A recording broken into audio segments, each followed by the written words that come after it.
Hey everyone, I'm Robbie Cornthwaite and you're watching Pure Bred Reds, Adelaide United Fan TV.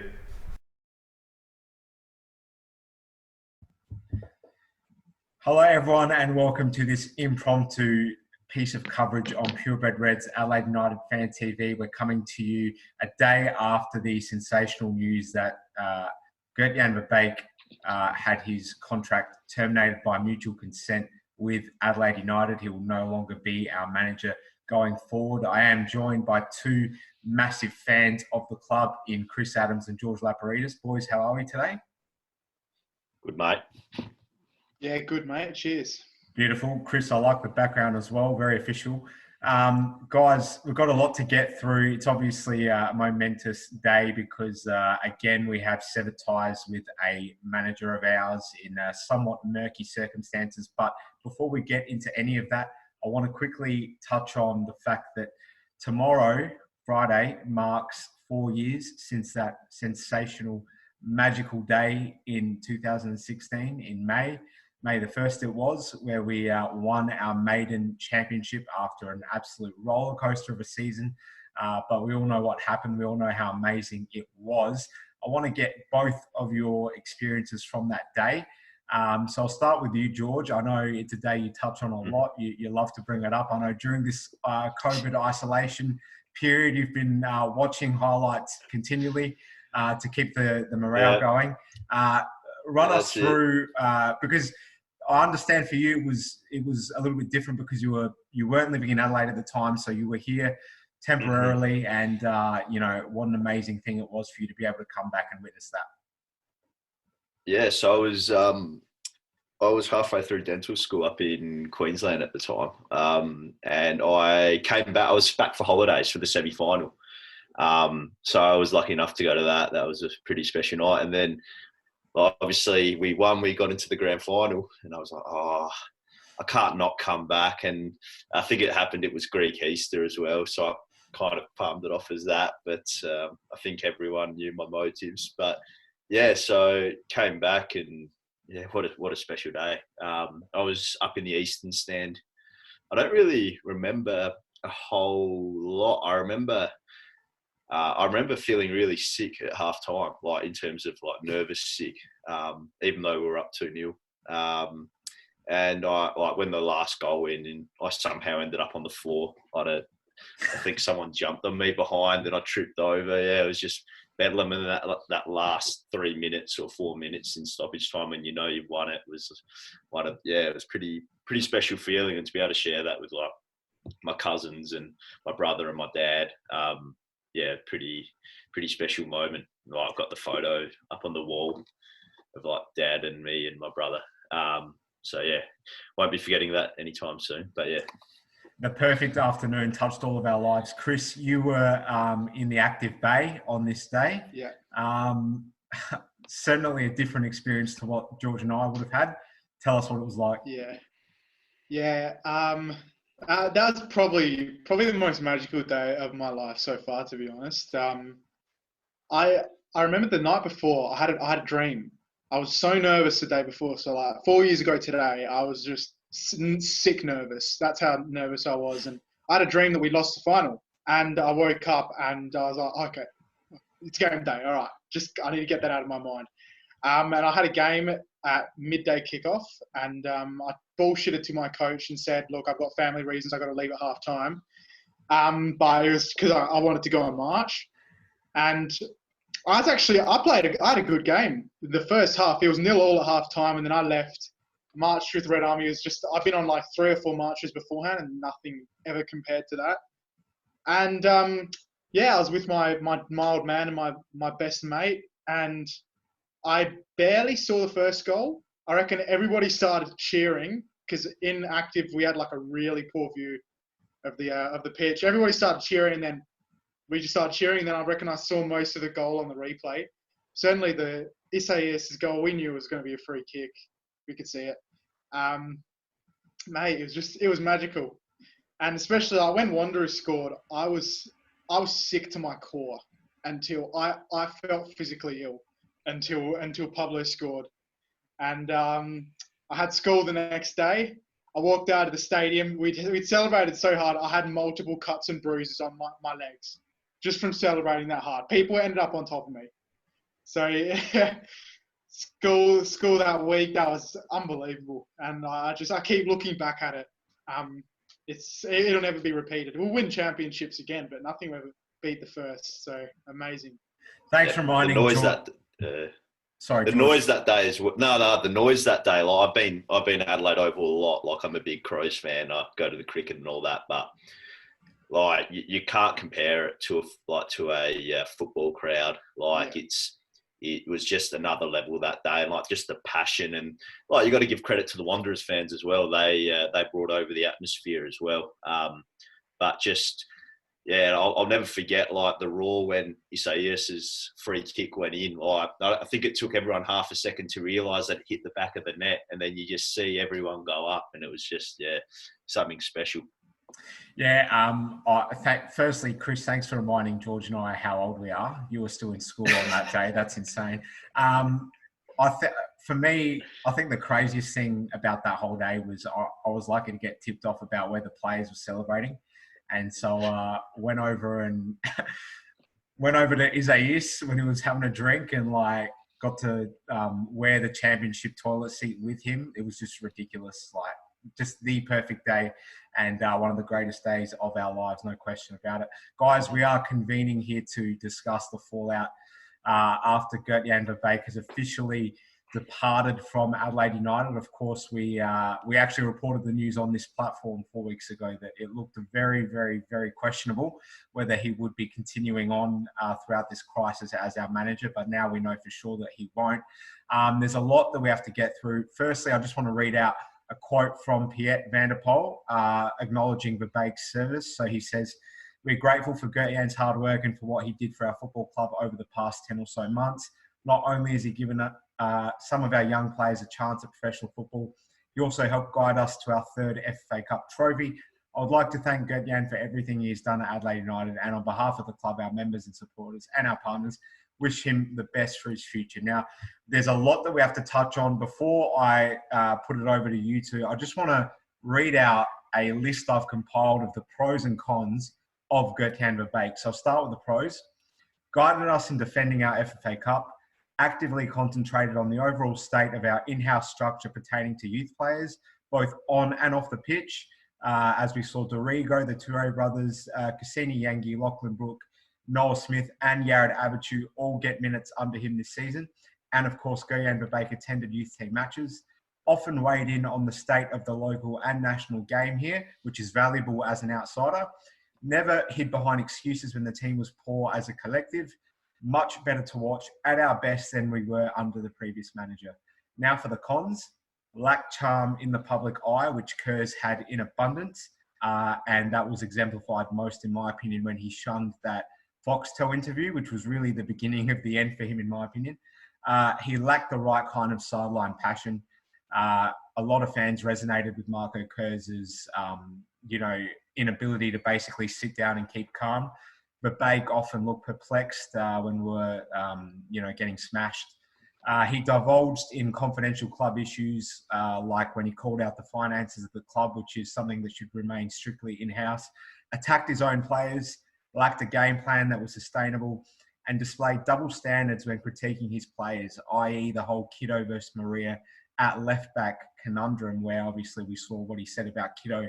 And then with Maria playing similarly as poorly, we didn't get the same kind of criticism.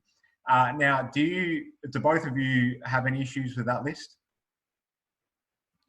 No, I think it's fair. The only thing that's I actually personally didn't mind what you call the lack of passion. I don't think a football manager needs to jump up and down. Like you didn't see Gombau exactly losing it when he was probably our greatest ever.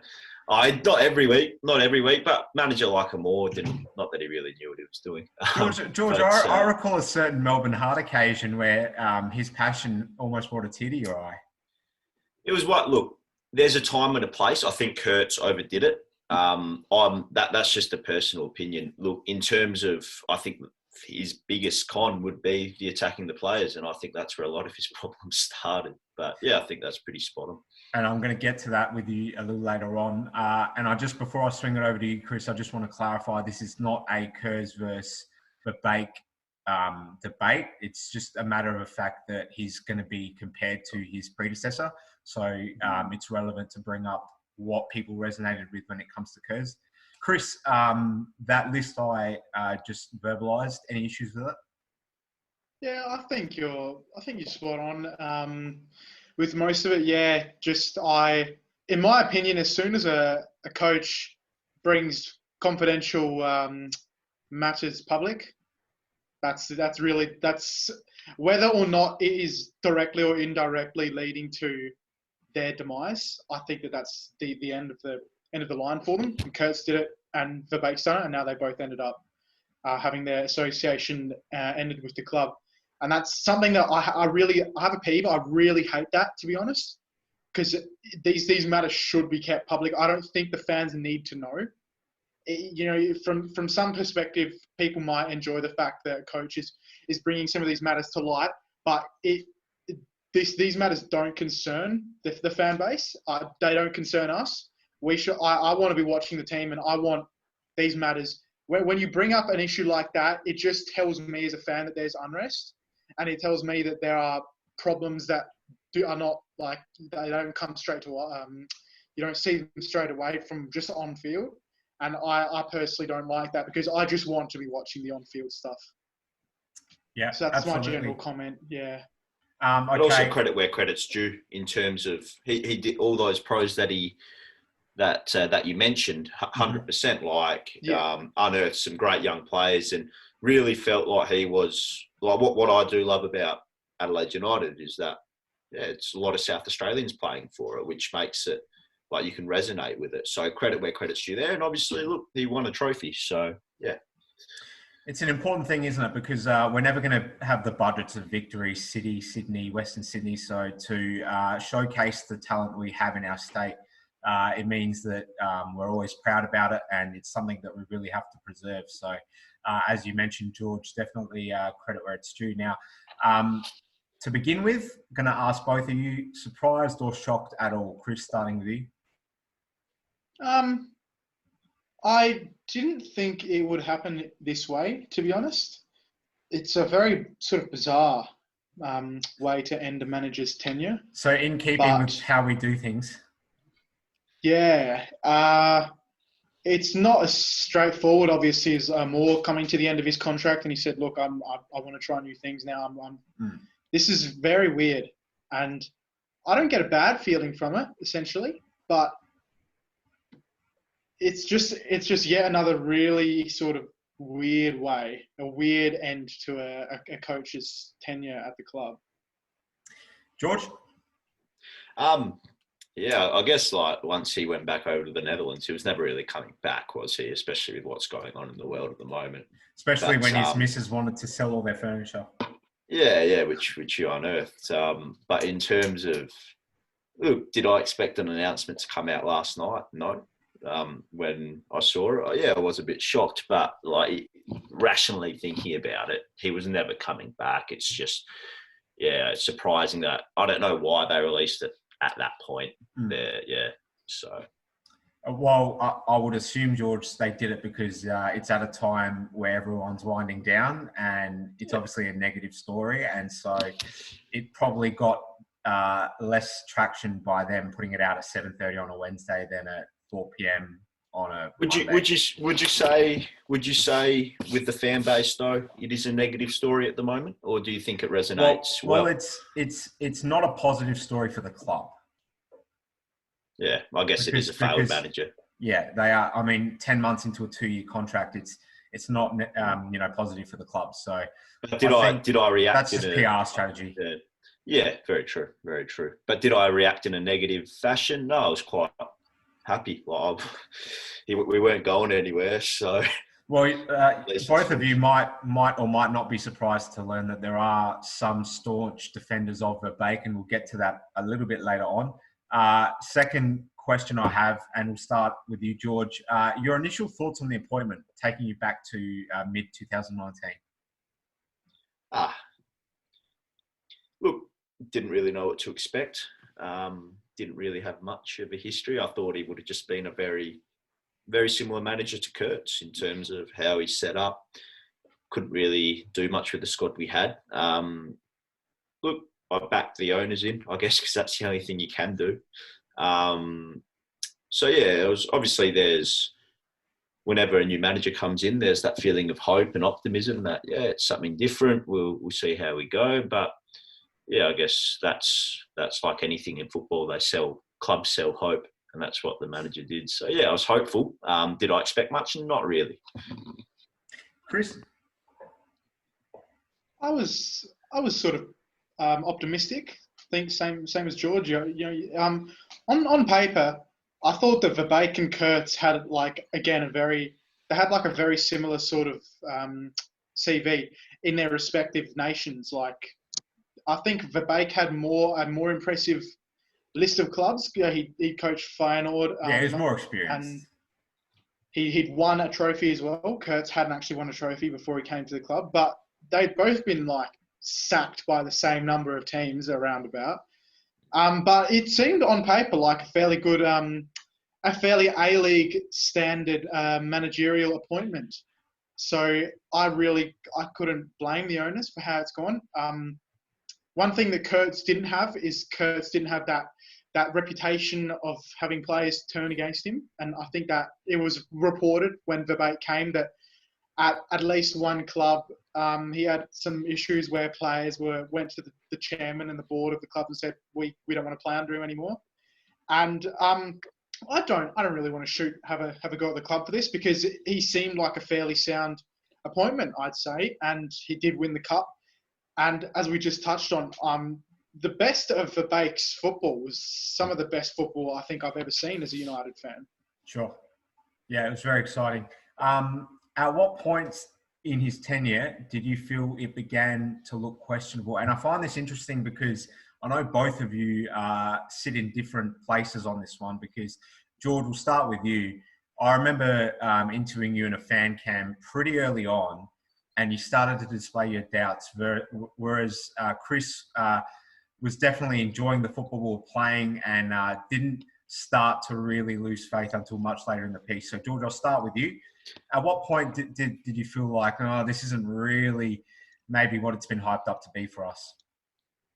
I just thought it was a bit, not stale, but stock standard. And look, you can't blame the guy. He was given an underachieved. Like, the squad was poor, really. When you think about it, the squad was poor. And once injuries crept in, but we weren't. The tactics, like, anyone could go out and do that. Anyone, I didn't think it was anything special. It wasn't.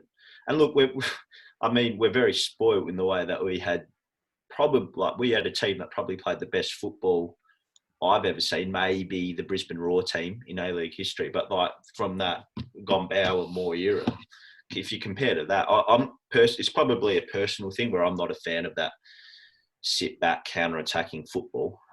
But it's the way it was. But I think once you could sense he was starting to lose the players, that's when alarm bells really started ringing. But yeah, it was more just personally, I don't like to watch that style of football.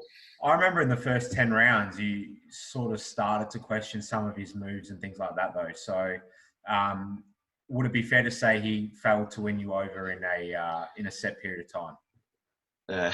Takes a lot to win me over as a manager. But yeah, I didn't understand some of the moves he was making and the way he set up the team, and it was just very up and down. But look, I guess we'll never get to see what his full plan was. It's hard to judge off 10 months. But yeah, sure thing. Chris, you very much did not enjoy the football we played under Marco Kurz. That's on public record. Verbeek, certainly once we got going, it was a real change-up, at least for a little while. And I think you hung on to that as much as you possibly could. Am I right in assuming that? Yeah. Well, when you see our absolute peak against Melbourne Victory, we hit. That's when the season peaked, in my opinion. The first win. I don't think the first win against Victory, we were that was it was one of my most memorable wins that I've witnessed against Victory. Mm-hmm. And then after that, we never reached that level again. We did have multiple wins, but after that Victory game, we sort of came back down to earth against Phoenix, where we lost, I think it was 2-1 at home. And that was okay. I was thinking, all right, maybe it's just an off day. The week after, that coincided with McGree's injury. And the week after, we beat Newcastle 2-1, but it wasn't a very good. It was a bad win. If there is such thing as a bad win, it was an ugly win. And then we just sort of kept every win from then on, apart from the Melbourne City game, was an ugly win. I'd say we didn't control games apart from that City game. The only convincing really one was bad. the City win, wasn't it? Yeah. And we did have that period of time. For me, I started having my doubts when I think we'd lost. That's the next question. So just pause for a minute. That's very much my next question. So I was going to ask, at what point did you both lose faith in him altogether? Again, I imagine the answers might be different for both of you. So Chris, I guess we can go. We can lift off from where you were going on there. I started having my doubts when we lost 3-0 at Perth away. And I think that was like the second or third loss in a row. That was when I had my doubts. Then after that, we responded really well with beating Victory. It was a very scrappy game. And then we beat City and we beat Western United 4-3. They're all ugly wins, as I said, apart from that City game. But you just sort of think, okay, maybe we've had this little spell and we could start to improve again. Then we lost. I'm trying to think who we lost to.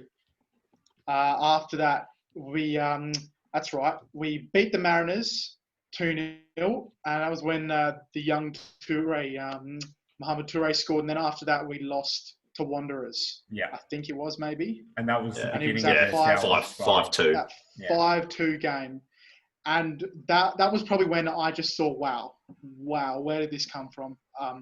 That was when I started to have major doubts. Yeah. Yeah, George, the game that Chris referenced, the 3-0 loss to Perth, probably most acknowledged for the aftermath, which saw Verbeek come out and launch that scathing attack on Kiddo. Would you agree that was the beginning of the point where everyone started to think it's going to be hard for him to last? Yeah, I'm just looking at all the results in front of me, like of the old games. But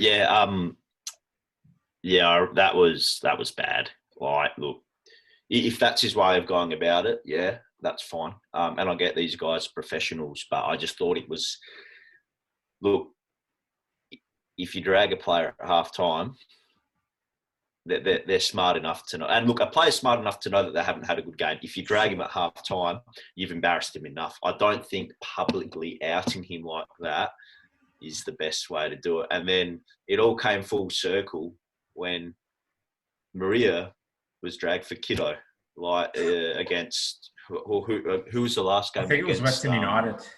Western United, yeah. It was, and I was saying to my mate Reese, who was sitting next to us, like, oh my god, it's come full circle. Like it was, but that was. He obviously lost I don't think. Look, criticise in private, but in public, back your players, back your club, in like calling him not at A-League standard and all that kind of stuff. It just didn't really sit well with me. But, irreversible damage. If you don't mind me saying as well, with that Perth loss, most of the players on the field were poor. It was a 3-0 loss, and I felt humiliated as a United fan after losing that game. And having a go at just Kiddo, I understand he had a horrible half. It was just because of the highlights. He was shown in the highlights.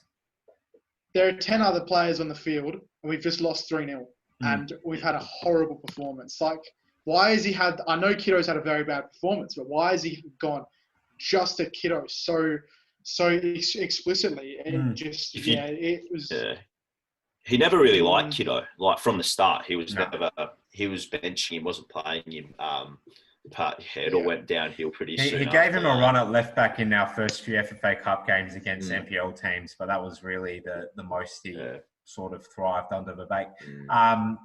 I think, clear case of scapegoating Ryan Kiddo after that game. So yeah, I think that will live long in everyone's memory. The infamous press conference post Perth Glory away in the 3-0 loss.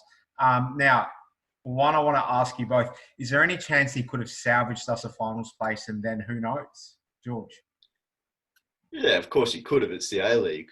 But, like, we were leaking goals. Like, I remember, like, it was getting to the point where, like, I didn't want to go. Like, I remember that last game it was against Newcastle. Yeah. And I was just like, oh, I really don't want to go to this. But, of course, you go because you love it. And I remember they scored to put us 2-0 up.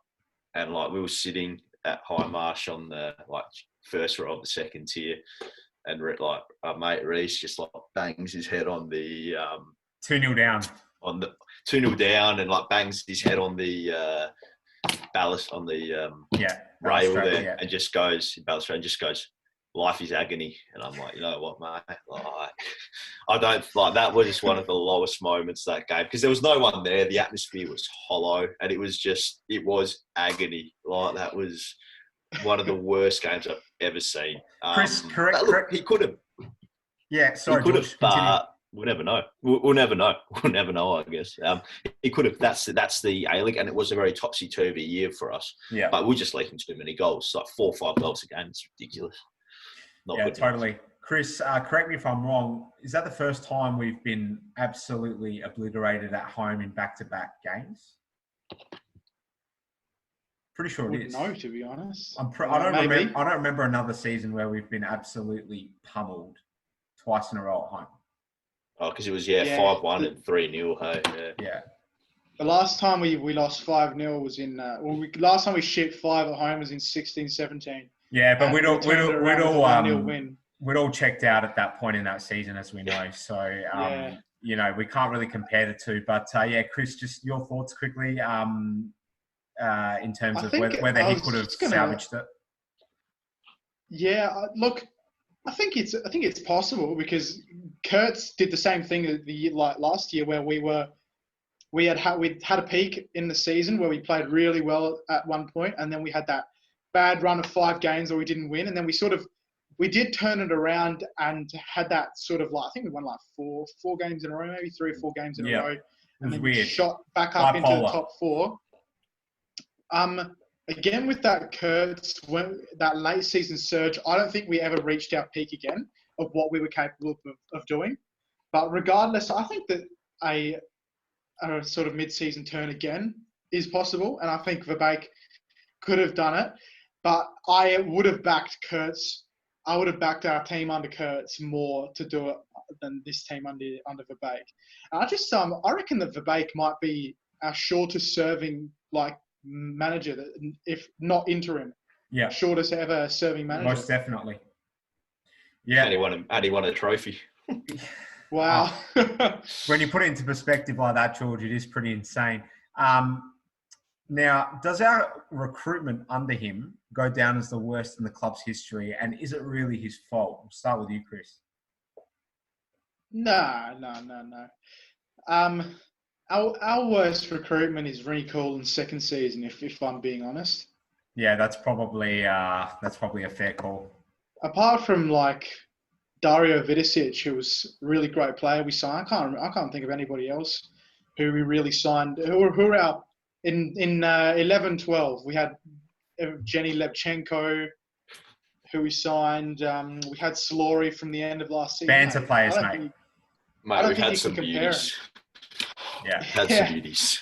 I think we did. Yeah, we signed more quality players than that season. So yeah, to answer your question, no, it's not our worst recruitment. Yeah. George, fair comment from you, Chris. Yeah, I agree with Chris. When you think about the players that were brought in, the 2 that just spring to mind, Troisi and McGree. I think both fantastic players. McGree, he's a class above the rest. But Troisi's serviceable. Did his hamstring, but you can just tell he's class. Maria up and down. But yeah, those are the 3 probably big ones who've made an influence. But yeah, I wouldn't say it's been horrible. How much of a role the manager plays in that very little, apart from Maria's. That was all down to Gite and that side of things, I'd say. So I think it'd be independent.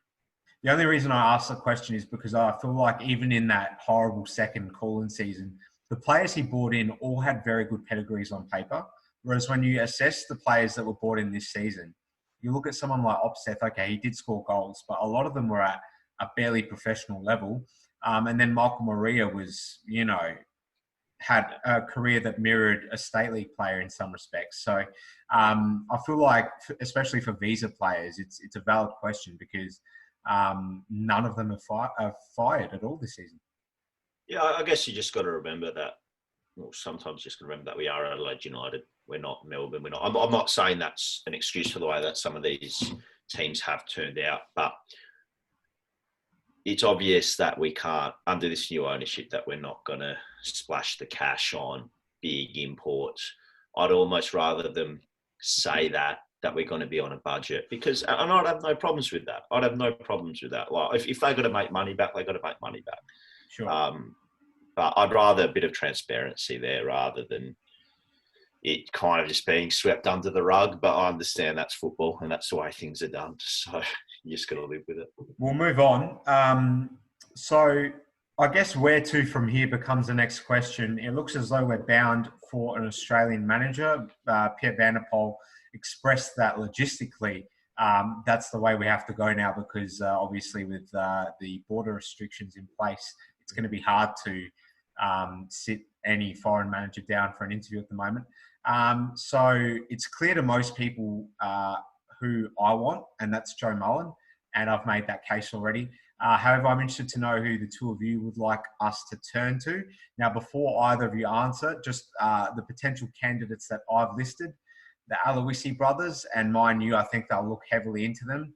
Both out of a football coaching job at the moment. Ross Aloisi has set up an academy in Brisbane, but that's very much a temporary means of employment.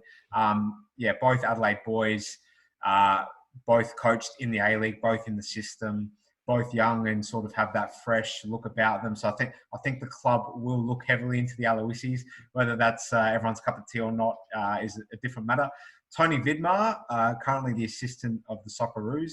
I think presumably the atmosphere for Aurelio Vidmar to have a swan song appointment, another swan song appointment, is probably soured now after he left the club this season.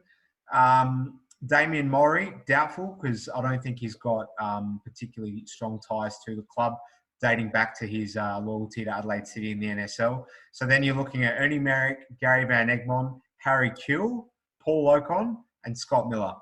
Now, I'm going to start with you, George, and I'm going to ask you, should we go back to our first ever girlfriend, John Cosmina? God, no. Wouldn't that be interesting to see his son become his boss, though, if we did that? Yeah, it would be interesting dynamic. No. Aloisi brothers, big no. Just, I don't know where to go. Obviously, Viet's going to be the interim. Paul Ocon actually pricked my ears up a bit. But he's moved over to Belgium, for your information. It's not a very convincing. It's not a list that jumps at me exactly. I don't look. Things haven't worked in the past for a reason. Yeah, and history tends to repeat itself unless something's changed. So, I do recall you saying back in 2012 when we brought Cosmina in as interim that Ernie Merrick should be looked at seriously. Now, he's got a proven track record, as we know, with Melbourne Victory and nearly won a championship with Newcastle Jets after they hadn't made a finals appearance in God knows how long. I think it was 8 seasons. Do you look at Merrick at all? I'd definitely consider it. Just a bit of stability, and he knows what he's doing. In terms of the type of football that we'd play, wouldn't be flash, but I'd almost be willing to write off a couple of years in terms of results and why don't even look at a young manager coming out of the NPL? I'd be willing to give that opportunity to an Australian manager who hasn't really made a name for himself, because there are some good ones floating around in NPL I think Victoria. Arthur Pappas is the best example of that. Yeah, probably. like why not give someone like that a chance? Especially during these times, I don't think anyone's really expecting much. But your guess is as good as mine, mate. Chris? Well, I'll start with who I don't want, and it's most of the names you've just mentioned. I don't want to give. I don't think we should be giving any sacked A-League manager another gig. To be honest, that's just my opinion. I don't want to go with any ex-Newcastle, any ex-Mariners coach. No recycling. No. We need to either go like out of everybody you've mentioned. I'd love Mullen. Yeah, I think he'd be a great appointment. To be honest, he knows what he's doing. Had great success with Campbelltown. Has been at the club before, so it's familiar in a sense. Even though the scene has changed drastically since then, I just think he would be a decent appointment. I don't want to touch the Aloisis. I think that the Aloisis, in I share this opinion, but in the view of many United fans, their image is tainted. Yeah. Because of how much we basically fought with them when they were coach of Brisbane. And you can understand that they're going to show passion for the team that they're coaching, but unless Aloisi has a Jamie McLaren to score 20 goals a season here for us, don't think so. Also, don't forget that it goes way, way back because John Aloisi actively avoided signing with us when he came back to the A-League because of the fact that we departed with Ross as our captain. So there's been grudges in the water for a long, long time. So, guys, after assessing who we all think should take the reins of coaching Adelaide United, I think the next question naturally has to be, with where we're sat at the moment, so much uncertainty, where do we all see things going in terms of whether the league's going to finish this season? If it does, are they then going to have finals on top of that?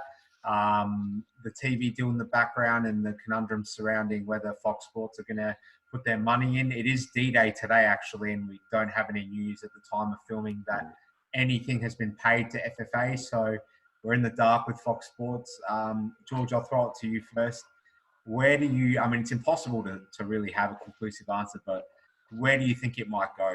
Our season and just, I guess, the landscape of football in Australia generally. Yeah. Your guess is honestly as good as mine. In terms of the season, if there is a contractual obligation to Fox, like to get that money to play it out, I think they'd be a bit irresponsible not to. Yeah. The other codes have shown there is an ability to isolate in hubs to play it out. And I can't imagine the players not wanting to play because they don't get paid unless they play. They've all been stood down. I think it will come back in some shape or form. How it looks next season, though, is a lot more concerning in terms of the way that the salary cap's going to be structured. Backroom staff have been cut massively, even the quality of the players that are left. But in terms of like the Northern Territory have opened up, like they're aiming for, I think, June the 5th or something like that. They're going to be like allowed to have sports events open to the public there so people can go and watch. So what's stopping us going to Darwin and playing? They've got a perfectly good pitch there. Well, look, you've got, like, I've lived in Darwin. They've got and played up there. They've got their nice little football stadium there that's got 2 pitches on it, and they're full-size pitches. It is very hot, but there is a potential there to kind of do that. But they do have to work something out because it is a bit irresponsible to the players, like in terms of they've got it's their livelihood. They need to play and get paid. So I think yeah.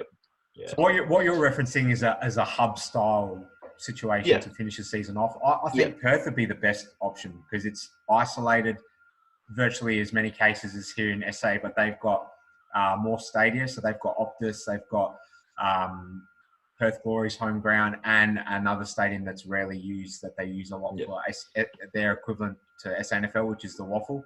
over in Perth, which is good facilities as well.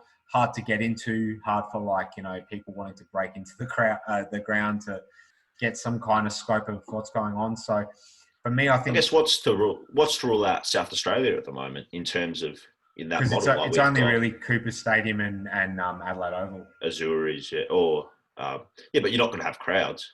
Yeah, but Martin's still too easy to break into. Yeah, that's fair. That's fair. Yeah. I don't know. I just think it's a good model to use if those isolation measures stay in place. But it probably is easier just to say, see you next year, guys. Yeah, definitely. Chris, your thoughts? I'd like to see, however, whatever logistical decisions I have to make, I'd like to see at least the 29 rounds played out.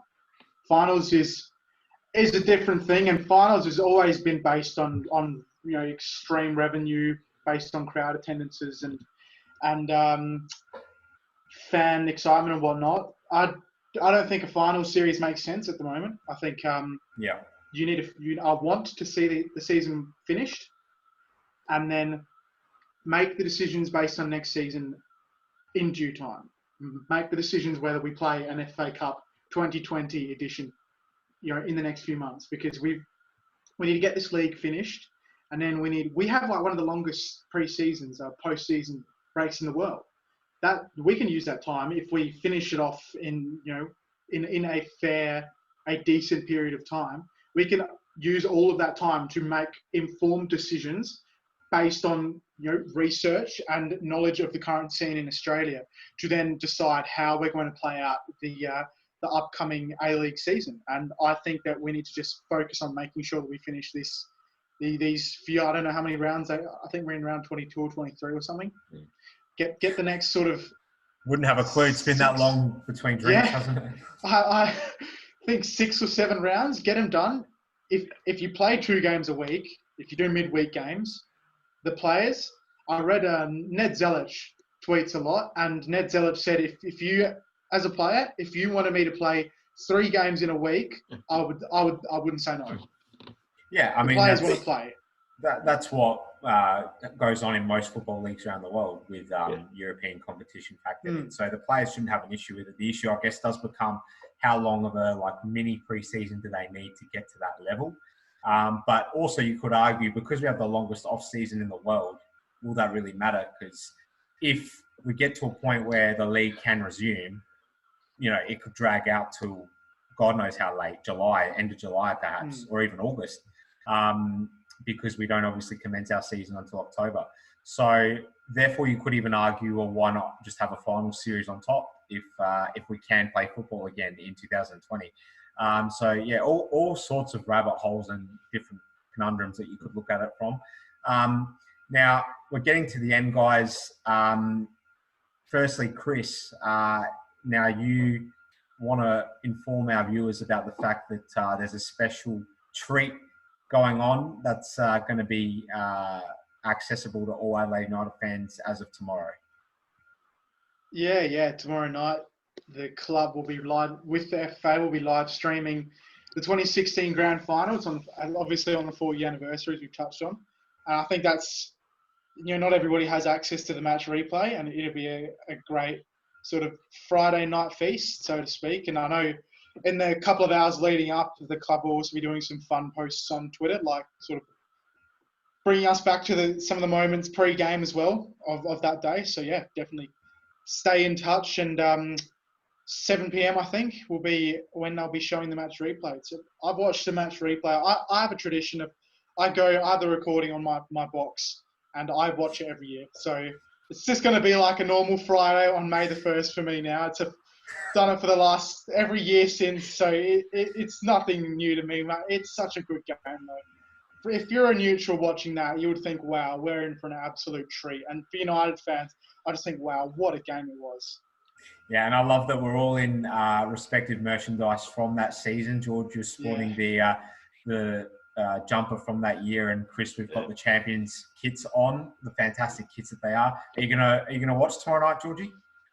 I've watched it about 10 times. I actually bought the DVD, but I'll definitely be tuning in because it's a lot easier to watch knowing the results. Absolutely. But I've got to say, every time I see that banger from Neville go in, I still get those feelings come up that I had on the day, which was, geez, how Adelaide United of us would it be to let this one slip? When I actually remember one moment that made my heart sink. I don't know if you guys remember when Topple Stanley got up for the corner and got the header and Galekovic caught it. I just remember being like, oh my God, like, and time was going so slowly. A minute felt like an hour, and then still get like the heart still jumps a little bit when you see that bit. But let's face it, I don't think any United fan in their right mind would have been comfortable until the net bulged after Pablo stabbed his boot through the ball. Now, just before we go, I want to shout out to passionate, loyal Adelaide United fan, one of the biggest known to anyone, Antonius, good mate of yours, Chris. It's his birthday today, so a big happy birthday to Antonius. He travels far and wide to see this team, more than anyone else. So congrats. Well, happy birthday, I should say, not congrats. But congrats as well to Antonius Bergonis on another milestone for his short life so far. Guys, thank you so much for joining me. Chris Adams and George Laparidis, regulars at Cooper Stadium, can be found in their respective bays at any home game. Chris, we know where to find you, front and centre of the Red Army. Georgie, always chilling on the eastern stand, somewhere in between the sort of front row of the first tier and the back row of the second tier. Trying to keep as far away from you as possible. Well, when we're losing, I love you, mate. Love it. I don't blame you. Guys, thanks so much for joining me. A lot to digest, I guess. We've severed our ties with yet another manager, Gertjan Verbeek, becoming the latest casualty. And I dare say for most people, it's not much of a surprise. Where do we go from here? As George illustrated, it's anyone's guess. But we will look on with a lot of anticipation to see what Piet van der Poel does from here. Boys, enjoy watching the game tomorrow night via the official club channel. And hopefully when life gets back to normal, we'll all be sitting around Cooper Stadium. Who knows how it'll look, but we'll all be sitting around Cooper Stadium and enjoying another match day. Been a pleasure, mate. Thank you very much. Beautiful stuff, guys. Really enjoyed it. See you soon. Take care.